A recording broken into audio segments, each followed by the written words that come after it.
So if we are working with different rates of change, what we're going to be diving into is probably the second tier or second layer or level of change.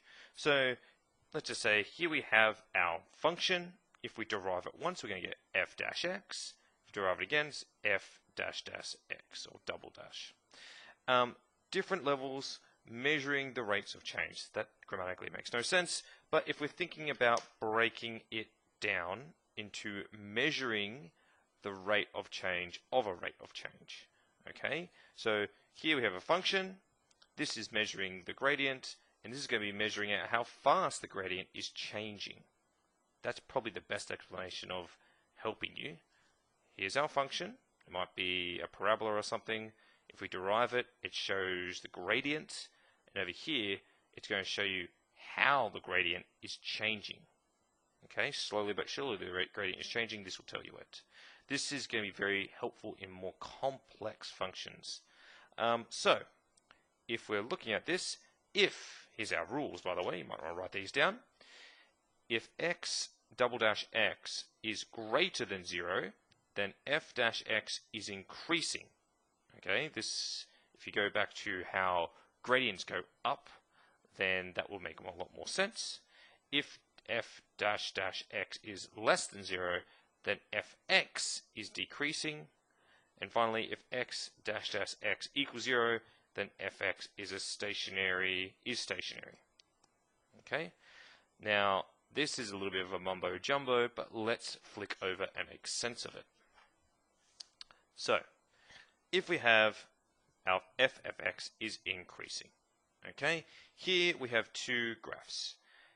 It is this line, let's say a parabola, is going up, and the rate of it going up is changing. It's gone from half to 2 to 6. It is a concave up shape. Here we have another one. It's going down, but the rate, do we see here, -6, -2, minus half, is going down. Okay, so it's going to give a concave up. A helpful way of thinking about this is, let's say you're working in finance, or you're working with profits or loss. If your profits are going up, and they're increasingly going up, you're getting more and more money per day. Similar to our subs example. If we're going like this, let's say the company is losing money, however, it's losing money less and less each day.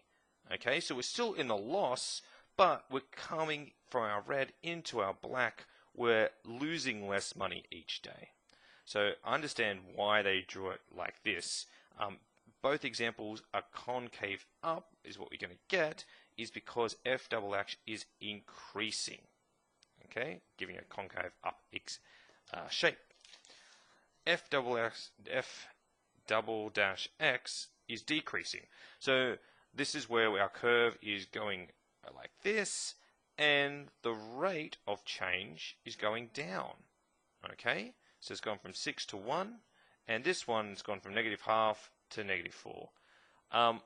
I think a good way of explaining these is, again, if you're in investing, or even something that was done recently with Sydney's property markets, sorry for international listeners, is the market can get to a certain point where it's getting less and less profitable to put money into, and it's going to peak out at 0. And then it might go over to here and start crashing. Okay, so suddenly you're losing a bit of money, then you're losing a lot of money. This is what you generally want to stay away from in business, okay, or investing. And just over here, if x double dash equals 0, then our curve is going to have similar to like a stationary point where it's going to be no change. Okay, there was a rate of change, and then suddenly there is no change, and then it's back to another way. Now, what typically happens with these aren't called stationary points, they're called inflections, where the concavity changes.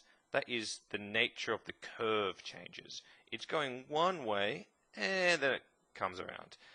This one is typically what you would see in business when they're doing really well. They're going up and up and up, making profit, and then generally they're leveling out. They can't produce any more profit. This is typically what happens, and then followed by this, when the bust cycle happens, so a boom and bust. When it goes down, then hopefully they can recover from their losses. Typically, these are bigger than this, and that's okay in business. When these start outpacing these ones, then you're making a loss overall, therefore you're going bust or bankrupt.